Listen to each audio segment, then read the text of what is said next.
Mesdames et messieurs, bonsoir et bienvenue à ce nouveau numéro de votre rendez-vous portant sur l'actualité internationale, l'Afrique et le monde. Nous allons faire le tour de quelques questions à cette édition et j'ai le plaisir de recevoir autour de la table une vieille connaissance de nos plateaux.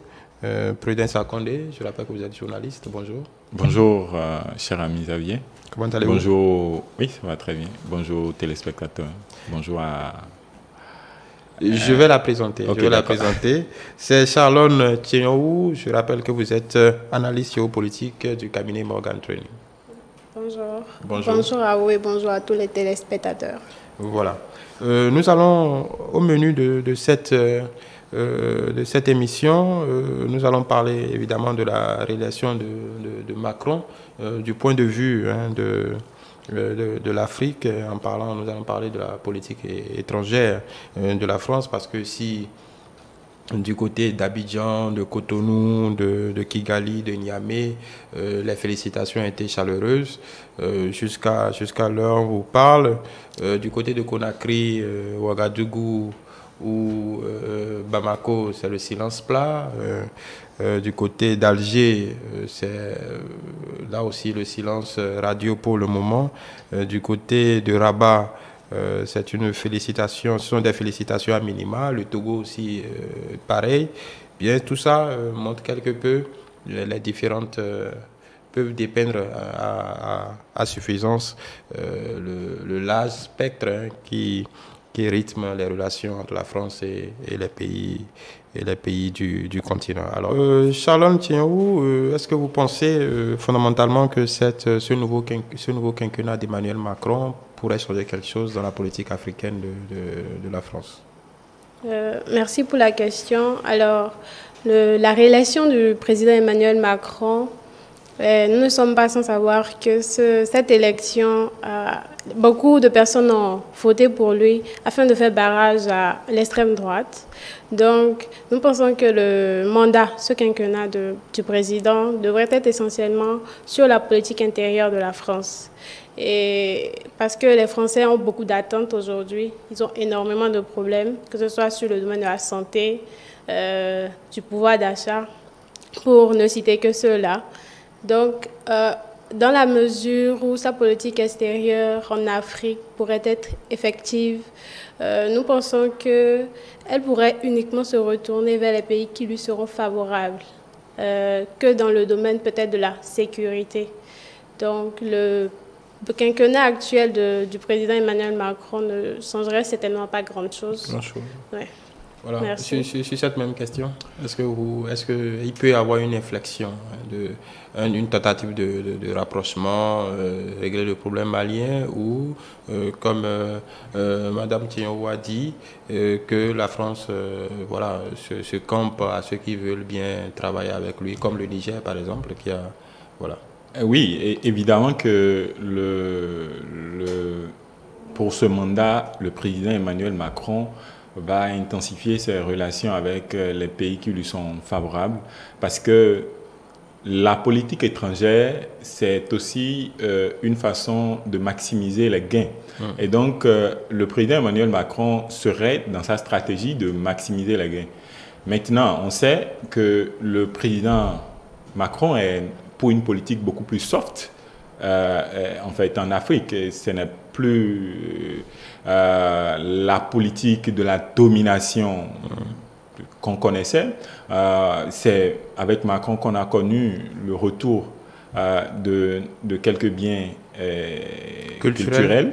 C'est avec Emmanuel Macron qu'on a quand même eu des aveux par rapport à ce que la politique française n'a pas toujours fait du bien à l'Afrique. Mais tout ça, pour moi, c'est pour créer une relation beaucoup plus émotionnelle, une relation beaucoup plus pour amener les Africains à croire, parce que sur le continent, il s'élève de plus en plus de voix pour dire que la France, en fait, ne vient pas ici pour les intérêts africains. Donc, la France veut faire croire dans sa politique qu'elle est là d'abord, en fait, pour nos intérêts, même si elle est là aussi pour ses intérêts. Elle veut elle voudra nous montrer que les partenariats seront davantage, beaucoup plus gagnant-gagnant, comme on le dit au Sahel actuellement, mais les Maliens n'y croient pas.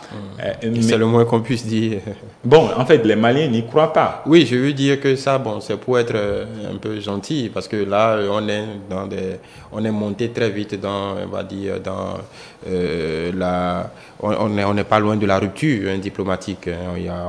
Justement, on n'est pas loin de la rupture diplomatique, et c'est d'ailleurs pour tout cela que Macron sera tenté d'être beaucoup plus doux avec les pays qui ne se sont pas encore révélés rebelles pour que les mêmes actions ne se répètent pas. Parce que si le cas malien, le cas guinéen, le cas entre griffes burkinabé devrait se répéter sur tout le continent, bon, ça ne fait plus une politique étrangère française pour l'Afrique. Oui, encore que les Burkinabés, par exemple, n'ont pas rejeté la coopération avec la France. Mais est-ce que le fait que le Parlement nigérien ait donné son accord pour que les troupes françaises s'installent formellement, en tout cas, ceux qui sont sortis du Mali s'installent au Niger, change quelque chose dans la dynamique de cette politique dans la sous-région? On ne saurait dire que ça pourrait changer quelque chose directement. Je pense que c'est à ces pays-là qui sont peut-être aujourd'hui favorables à la politique dans le domaine sécuritaire de la France, de se demander quelles étaient les raisons qui ont poussé ceux qui sont aujourd'hui pas du tout favorables à être dans ce cas-là. Donc, ils devraient se poser la question pour voir s'il faut diversifier les partenaires, avec qui est-ce qu'il faut travailler ou pas. Voilà. Ok. Dans la même veine, on parle du déploiement. Je pense que c'est en train de se mettre en forme petit à petit. On met le doigt sur la sécurité parce que c'est ce qui fait l'actualité, que ce soit au Niger, puis on en parle aussi. Il y a déjà un détachement en Côte d'Ivoire. La question du Bénin se pose. Le Burkina n'a pas rejeté formellement la présence des troupes françaises. Il y a des forces spéciales à Ouagadougou, on le savait même avant le coup d'État. Le Tchad également est dans ce giron. Est-ce que vous pensez que dans cette dynamique, un pays comme le Mali peut se retrouver isolé? Isolé, déjà, c'est déjà le cas. Donc, le Mali est déjà isolé par rapport à tous ces pays qui n'ont pas, en fait, les mêmes motivations, les mêmes intérêts, la même dynamique, mais qui vont quand même. Le Mali n'est plus dans ce sillage-là. Le Mali, c'est beaucoup plus une politique dirigée par le Mali. Lui-même, c'est une politique sécuritaire où on veut que l'autre vienne, en fait, quand je dis l'autre, par exemple la France, vient pour nous aider à atteindre nos objectifs et non définir de nouveaux objectifs. Maintenant, quand les autres pays qui environnent le Mali sont pour cette politique sécuritaire de la France, pour l'intervention de la France, ce sera peut-être une bonne chose si on n'arrive pas à des situations comme on a vécu au Mali, où on était au nord, on avait en fait pour objectif de contenir les gens au nord, mais finalement le Mali a perdu plus de la moitié de son territoire. Si on arrive à ces cas-là, ce serait vraiment dramatique pour la zone. Si, en fait, quand on voit l'installation actuelle de la France, un peu en Côte d'Ivoire, un peu au Niger, ainsi de suite, si l'insécurité devrait évoluer dans ces pays-là, si ça devrait migrer, comme cela a été le cas au Mali, du nord de ces pays vers les centres, bon, nous, en fait, toute l'Afrique de l'Ouest serait en insécurité et ce serait vraiment dommage. Juste une question. En parlant des félicitations tout à l'heure, il y a le cas particulier, puisqu'on a l'habitude de se focaliser sur l'emprise francophone de la France. Il y a que pour l'une des rares fois de vives félicitations du président nigérian à cette réélection.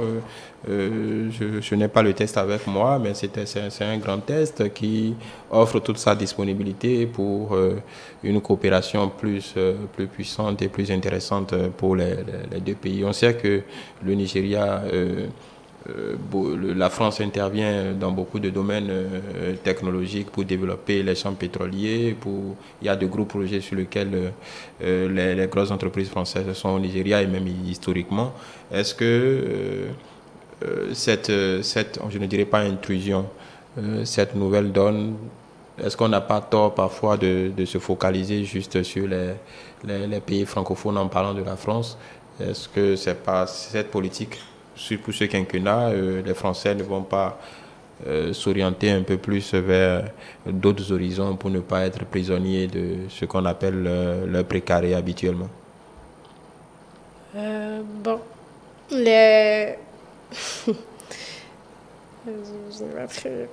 Oui, c'est-à-dire que est-ce que on a l'habitude de faire reproche, bon, nous les pays francophones, de considérer que la France n'est en Afrique que pour nous, se contente de vouloir piller nos ressources en griffe et ainsi de suite, mais on se rend compte de plus en plus que ce soit au Mozambique, donc un pays lusophone, au Nigeria, au Kenya, et ainsi de suite, la France ces dernières années a conquis des marchés dans ces territoires. Est-ce qu'on ne va pas assister aujourd'hui, pour ce second quinquennat, à une bascule un peu plus importante vers ces pays?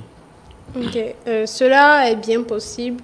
Je pense que chaque pays a une politique en fonction de ses intérêts également. Donc, ce ne serait pas vraiment surprenant de voir la France aujourd'hui migrer vers d'autres pays, comme notamment anglophones, pour de nouveaux partenariats. Donc, cela est bien normal. La France, à mon avis, ne fait rien d'extraordinaire quand on regarde ce que fait la Chine, quand on regarde ce que fait la Russie. En fait, nous tous savent que l'enjeu de demain, ça se joue en fait en Afrique. Et donc, il faut trouver les moyens possibles de nouer les partenariats aujourd'hui, pour que demain cela ne soit pas trop tard. Et donc quand la France, qui a déjà, bon, certes, une emprise en Afrique, surtout dans les pays, en fait, dans les anciennes colonies, oui. Mais qu'elle perd déjà pour certaines, quand la France constate cela, la France est obligée d'aller offrir quelque chose aux autres pays, en fait, de développer une politique africaine. Parce que, bon, en fait, la politique africaine de la France, c'était beaucoup plus une politique vers ses anciennes colonies. Et là, maintenant, nous avons une France qui veut intervenir en Afrique, comme la Chine vient intervenir, comme la Russie vient intervenir, c'est-à-dire nouer des partenariats, pour des partenariats beaucoup plus gagnant-gagnant, je dirais, parce que en allant vers le Nigeria, qui n'était pas en fait les pays lusophones, anglophones, qui ne sont pas des anciennes colonies, et à mon avis, la France est obligée de faire comme la Russie fait, ou comme la Chine fait. La Russie fait comment? Bon, la Russie est en train de développer à sa manière, parce que chaque pays avec sa politique étrangère. La Russie a sa politique étrangère. Bon, qu'on aime ou qu'on n'aime pas, c'est quand même sa politique. C'est pour vous taquiner, c'est un peu... Vous avez commencé par dire France gagnant-gagnant. C'est un peu comme si la Russie, gagnant-gagnant dans les pays anglophones, donc c'est supposé ne pas être gagnant-gagnant dans les pays francophones. Et peut-être la Russie aussi, la Russie, la Chine ont tendance à offrir des partenariats gagnant-gagnant pour l'Afrique francophone. C'est peut-être la France seule qui n'offrirait pas de politique gagnant.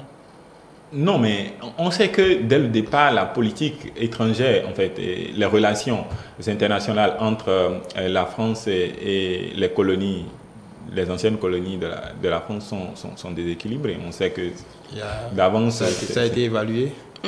Non, mais quand on regarde ce qui se passe, ne serait-ce qu'avec le CFA, la gestion du CFA, bon, c'est déséquilibré. C'est déséquilibré. Bon.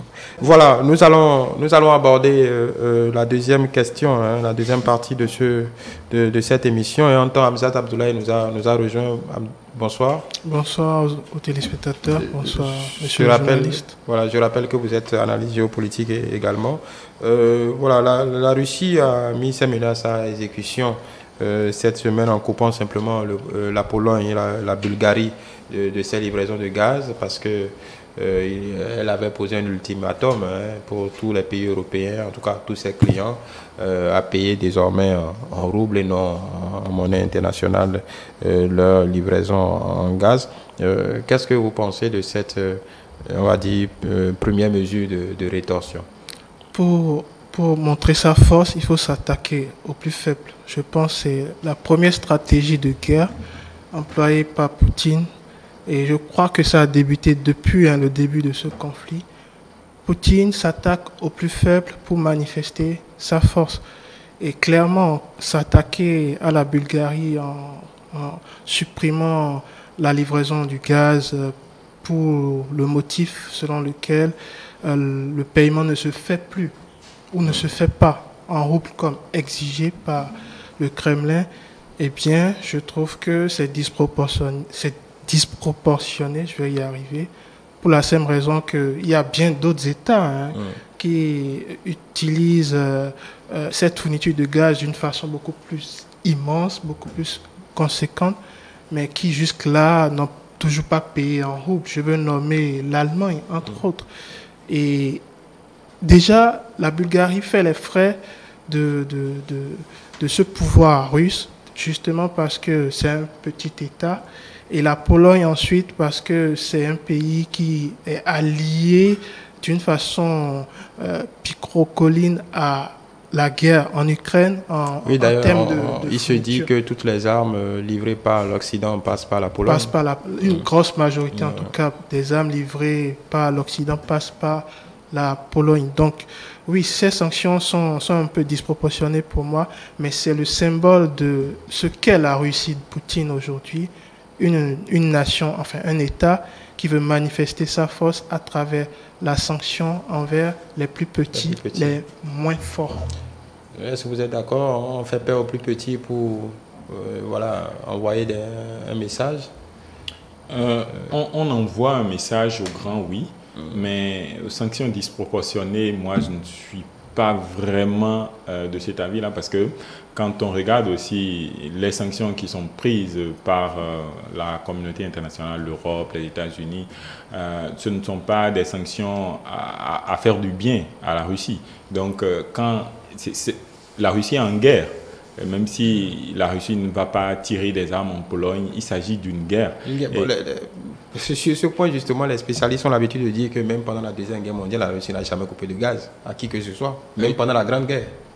Oui, mais la Russie n'avait pas coupé de gaz, mais nous ne sommes pas en face des mêmes situations, nous ne sommes pas en face des mêmes faits. La Pologne n'avait pas joué le même rôle pendant la Deuxième Guerre mondiale. La Pologne avait été avalée déjà par l'Empire russe. Justement, donc on comprend que la Russie qui est en danger, parce que c'est ça, la Russie qui est en danger commence par sortir, en fait, faire des sauts sortir ses dernières armes, pas dernières armes en termes de dernière force, mais dernières armes en termes de dernière mesure. Et si vous continuez avec vos actions telles que vous les faites avec moi en Ukraine, moi, je suis capable de vous faire cela. C'est un message, mais est-ce disproportionné? Je ne suis pas sûr. Nous sommes en guerre et chacun y va avec sa méthode. Qu'est-ce que vous en pensez? Une guerre faite aux petits en attendant de s'attaquer aux grands? Alors, cela pourrait être une stratégie du président afin de montrer aux autres pays qui ne veulent pas obtempérer qu'il est capable en fait, de leur couper bien le gaz, tout en essayant de trouver d'autres pays avec qui continuer à écouler son produit sur le marché. Donc, ce n'est pas forcément pour... le président est quand même capable, il est capable, je pense, de couper le gaz visiblement, oui. Aux autres pays, mais cela tout en ayant une stratégie qui pourra lui permettre de rentabiliser avec d'autres pays, même si ce n'est pas un effet immédiat, mais peut-être sur la durée. Donc Poutine est capable de couper le gaz à l'Allemagne? La question peut se poser... C'est la question que tout le monde se pose aujourd'hui. Moi, je préfère me la poser dans le moyen terme et le long terme. Est-ce qu'il pourra le faire dans le moyen terme ou dans le long terme? Si oui, alors ça pose deux problèmes. Le problème économique et le problème de la diplomatie aussi. Nous sommes certes en guerre, mais n'oublions pas que dans cette histoire, l'Allemagne tente de modérer en tout cas la diplomatie entre l'Union européenne et la Russie d'une façon... Plus vraiment ces derniers temps. Plus vraiment ces derniers temps, mais cette diplomatie existe, hein, cette diplomatie de la tempérance où Olaf Scholz modère plus ou moins les ardeurs de l'Union européenne, en tout cas ce qui est visible. On sent une certaine modération. Maintenant, économiquement, bien sûr, l'Allemagne est un gros partenaire de la Russie et ça va forcément impacter les deux. Déjà, la population allemande qui dépend de la Russie, parce que là, tout de suite, dans le coup de thème, si la Russie coupe le gaz à l'Allemagne, eh bien, la population allemande va en souffrir cruellement. Il n'y a pas d'alternative sur au moins 2 ans, même si on tente de raccrocher ou de rabibocher avec le gaz venant de l'Afrique, du Qatar, entre autres. Ça ne pourrait pas le faire pendant au moins 2 ans. Même les réserves ne suffiront pas sur 2 ans environ. Donc, ils ont besoin de jouer au calme et à l'apaisement de façade, même si ce n'est que de façade. Ils en ont besoin. Quant à la Russie a besoin d'argent. La Russie a besoin d'argent pour faire tourner son économie, pour faire fonctionner la guerre, pour faire tourner aussi les chars. C'est comme ça, la guerre. La guerre aussi, c'est les moyens, c'est de l'argent. Et bien sûr, sur la table, c'est pour ça que je parlais de guerre picrocholine ou d'attaque picrocholine.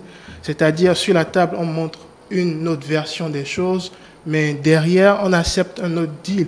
Si la Russie a affirmé clairement que oui, il faut payer en roubles désormais les livraisons, les fournitures de gaz, et que derrière, l'Allemagne continue de payer en euros ou en dollars, bah, c'est que c'est 2 poids, 2 mesures. C'est pour ça que je parlais de sanctions disproportionnées à partir du moment où, voilà, la Pologne et la Bulgarie, bon, c'est un poids sur la balance, en tout cas, c'est des plus ou moins, parce que la Pologne quand même c'est un poids considérable dans l'Europe, mais l'Allemagne est quand même sur la balance beaucoup plus pesante que ces États. Donc la Russie y réfléchirait à 7 fois avant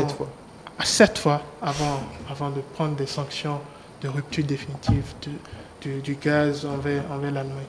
Est-ce que vous imaginez les Européens tenir sur la durée? Parce que là, ils sont résolument décidés à se passer du gaz russe. Un effort est demandé, par exemple, vous avez oublié un pays, la Norvège, qui est un grand producteur de gaz.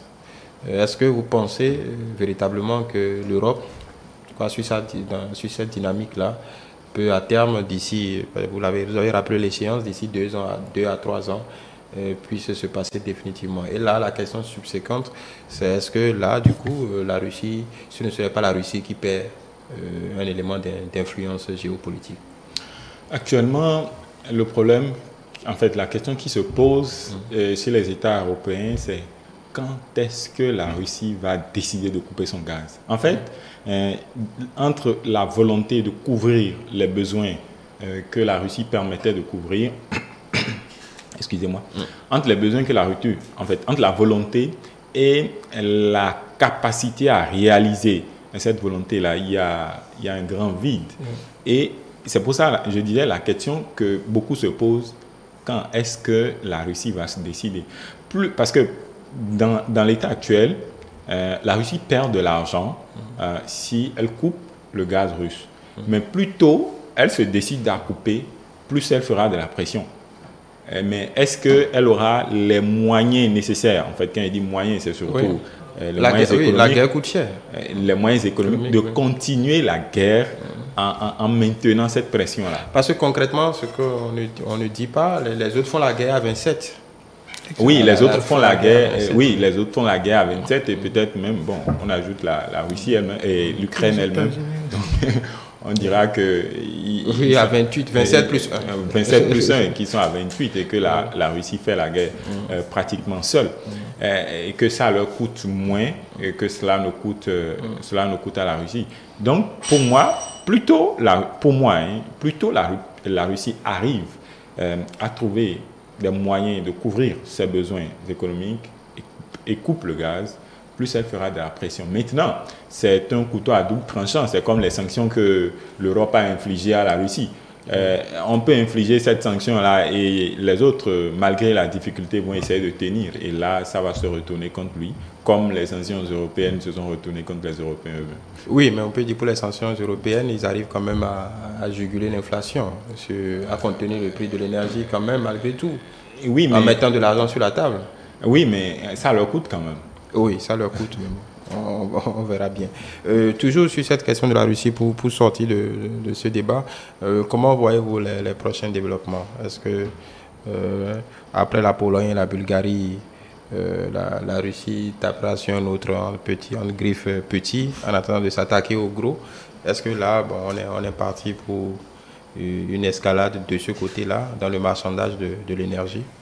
Alors, je ne saurais nommer un État ici à qui la Russie pourrait couper le gaz directement.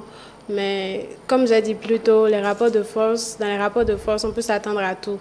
Donc, je pense que c'est les jours à venir qui nous diront si la Russie pourra tenir, si les États européens aussi pourront tenir avec leurs mesures de substitution immédiate qu'est l'Afrique ou les autres pays vers qui ils se tournent. Voilà. Hamzat? Oui, je pense que dans le court terme, parce que là nous sommes toujours dans le court terme, si la Russie peut étendre cette rupture ou cette coupure de gaz à d'autres États européens, là tout de suite, je me dis c'est bien possible. C'est bien possible parce que l'Europe tend de plus en plus à s'engager vers la guerre. Avec la réélection d'Emmanuel Macron, on sent une certaine coalition, une certaine solidarité autour d'Emmanuel Macron qui est clairement contre cette guerre en Russie. Bien sûr, l'option diplomatique est sur la table, clairement. Mais on a tendance à croire que cette option est de plus en plus reléguée au second plan, d'où les fournitures d'armes de plus en plus lourdes. Et qui parle de fournitures d'armes de plus en plus lourdes parle de couloirs de transmission de ces armes. Et si ces armes sont transmises par des couloirs étatiques comme la Roumanie, comme la Moldavie, qui sont des pays à part entière de l'Union européenne. La Pologne, bon, de toute façon, c'est un peu un secret de polichinelle. Ce sont ces trois pays-là qui font, surtout la Pologne, qui font passer... Bon, déjà, la Pologne est déjà punie. Entre griffes par la Russie, en tout cas en termes de fourniture de gaz. On verra la suite de cette sanction, mais directement, je pense que ces États, Roumanie, Moldavie, qui sont très proches de l'Ukraine aussi, peuvent aussi être la cible probable ou potentielle de cette politique de Poutine à sanctionner la fourniture de gaz. Quoique, Poutine pourrait finalement tout perdre sur l'échiquier, c'est-à-dire à la fois la guerre et à la fois de l'argent. La guerre prend du temps, ça, ce n'était pas prévu. Je vous avais entendu dire tout à l'heure qu'il avait pensé à tout. Il a certainement pensé à tout, mais il n'avait pas pensé à une guerre aussi longue, aussi dans la durée. Donc, en se référant bien sûr à l'histoire avec la Prusse à l'époque où l'Allemagne aussi, plus la guerre dure, plus vous perdez beaucoup d'argent. Et plus vous perdez de l'argent, eh bien, plus vous êtes dans l'incertitude. Voilà. C'est vrai, en fait, plus la guerre dure, plus vous perdez du temps, plus vous perdez de l'argent. Et il y a les 27 en face qui ont de l'argent, plus les États-Unis qui ont de l'argent et qui sont prêts à mettre. La Chine ne se mouille pas, et il n'est pas sûr que la Chine se mouille plus loin dans cette histoire. On voit que la Chine, on attendait certainement beaucoup plus d'action de la Chine du côté pour soutenir la Russie, mais à part le soutien moral et verbal, la Chine plutôt pense à tirer profit de ce rapport de force pour être l'alternative. Justement, mais pour moi, si on s'attend à ce que la Russie plie, batte en retraite, ce ne sera que lorsque la Russie sera battue par la guerre. Sinon, à l'étape actuelle, pour ma petite lecture, il n'est pas possible en fait qu'on entende la Russie dire par exemple à la Pologne, à la Bulgarie, dont les gaz ont été coupés, bon, même si vous ne payez pas en roubles, en fait, je vais continuer par vous donner le gaz. Pour moi, ce n'est pas évident. Et donc, comme cela se fait déjà du côté de l'Union européenne, on va intensifier la guerre. En fait, c'est la stratégie finalement. On intensifie la guerre et on bat Poutine à la guerre. Et dès qu'on va le battre à la guerre, il sera obligé en fait d'ouvrir les vannes, en fait, de tout laisser tomber. Mais là encore, nous serons... Hein? Ça va être bien compliqué. Oui, ça va être bien compliqué, mais nous allons vers une guerre totale. Allez, en fait, avec l'évolution de la situation, nous allons vers une guerre totale. Si aujourd'hui, la Russie décide contre toute attente, aujourd'hui, de couper le gaz à l'Allemagne, en fait, aux autres pays, mais il ne reste plus rien pour qu'on entre dans la guerre totale. Il ne reste plus rien. En fait, les gars sont capables de descendre. On attendra l'hiver prochain, puisque Dieu merci pour ces pays-là, on n'est pas en plein hiver, donc on attendra. Il y a des réserves qui peuvent tenir jusqu'à l'hiver prochain. Donc oui, mais on aura le temps de voir venir. Oui, mais même si on peut tenir jusqu'à l'hiver prochain, mais ils ne vont pas attendre l'hiver prochain pour faire la guerre. Ils vont s'y mettre peut-être quelques semaines après pour pouvoir assurer que très prochainement, ils auront le gaz. Donc la troisième, comme Sergei Lavrov l'a évoqué cette semaine, la troisième guerre mondiale n'est pas exclue. Ni du côté de la Russie, ni du côté... Non, là, ça nous concerne tous. Non, en fait, la troisième guerre mondiale, c'est d'abord eux.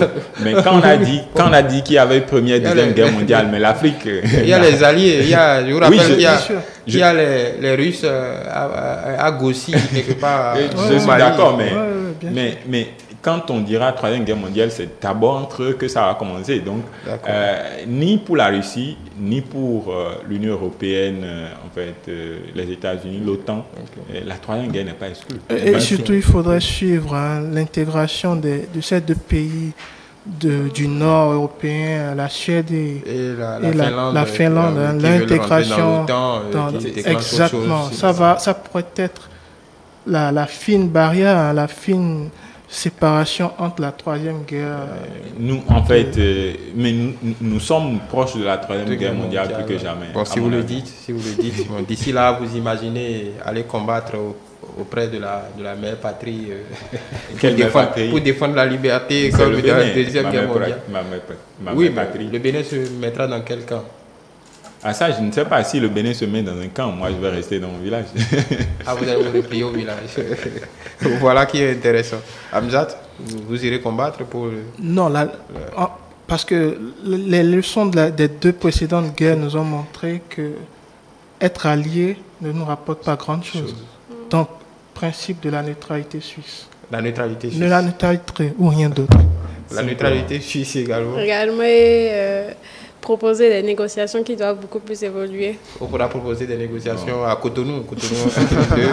Voilà, bon, n'imaginons pas qu'on en arrive là parce que les conséquences économiques pourraient être désastreuses pour nos pays. Déjà qu'on subit le contre-coup de cette crise. C'était pour la boutade. On ne souhaite pas qu'il y ait troisième guerre mondiale. Merci, Prudence Akondé. Je rappelle que vous êtes journaliste. Merci pour votre participation à ce débat. Hamzat Abdoulaye. Merci. Merci à vous. Je rappelle que vous êtes analyse géopolitique et Charlone Tchenyou. Charlone Tchenyou. Je vais y arriver. Charlone Tchenyou. Je rappelle que vous êtes analyse géopolitique également au cabinet Morgan Training. Merci, madame. Merci à vous toutes et tous qui nous avez suivis. Nous allons nous retrouver certainement la semaine prochaine pour d'autres décryptages.